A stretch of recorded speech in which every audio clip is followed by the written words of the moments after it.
Assalamualaikum warahmatullahi wabarakatuh. Saya Lisa Sanara Siregar ingin melanjutkan dari materi Mutiara.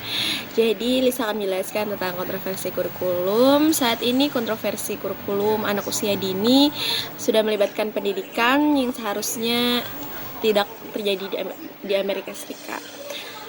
Pada kenyataannya banyak program pendidikan anak usia dini yang berkualitas tinggi, termasuk pendekatan akademis dan konstruktivis.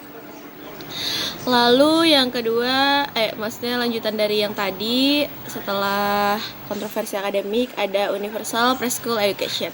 Kontroversial pendidikan anak usia dini yang lainnya berfokus pada apakah pendidikan persekolahan harus dilembagakan untuk semua anak usia 4 tahun di Amerika Serikat. Pengkritik pendidikan sekolah universal berpendapat bahwa keuntungan yang dikaitkan dengan pendidikan persekolahan dan TK sering berlebihan. Lalu, Lisa akan menjelaskan perkembangan fisik dan kognitif pada anak usia dini. Yang pertama ada perkembangan fisik pada anak, pertumbuhan dan perubahan tubuh. Rata-rata anak tumbuh setinggi 2,5 inci dan bertambah antara 5 sampai 7 pon dan di setiap tahun selama anak usia dini. Selanjutnya ada pengembangan motorik, keterampilan motorik dasar, perkembangan motorik kasar meningkatkan secara dramatis selama anak usia dini.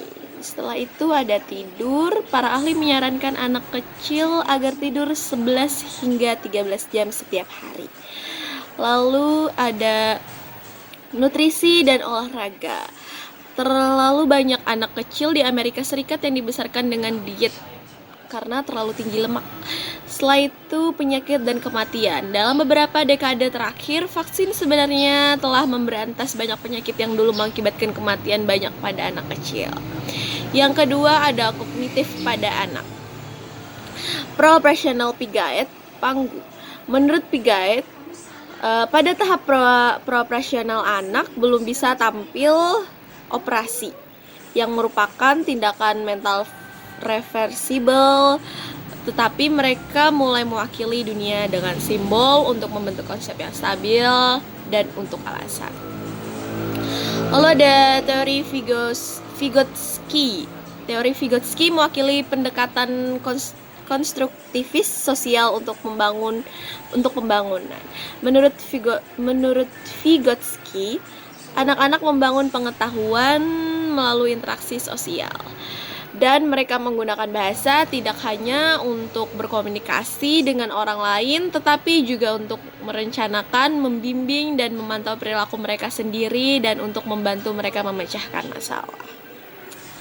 Lalu pemrosesan informasi. Kemampuan anak untuk mengikuti rangsangan meningkatkan secara dramatis selama masa kanak-kanak. Yang ketiga, perkembangan bahasa. Memahami fonologi dan morfologi, anak-anak kecil meningkatkan pemahaman mereka tentang sistem aturan bahasa. Perubahan dalam sintaks dan semantik.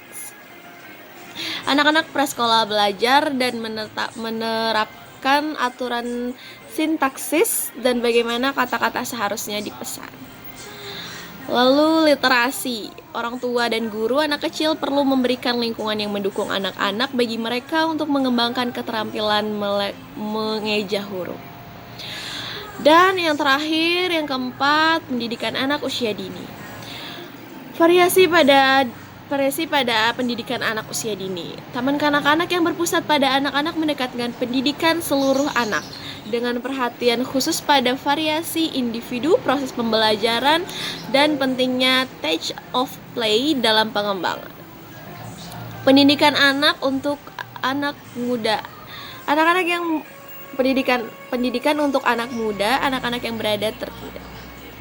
Pemerintah Amerika Serikat telah mencoba memutus siklus kemiskinan dengan program-program seperti Kepala Mulia. Jadi mereka ada program tertentu di bagian sini. Yang terakhir ada kontroversi dalam pendidikan anak usia dini. Di satu sisi adalah pendukung kontroversi yang berpusat pada anak-anak, di sisi lain adalah mereka yang menganjurkan pendekatan instruksi akademik.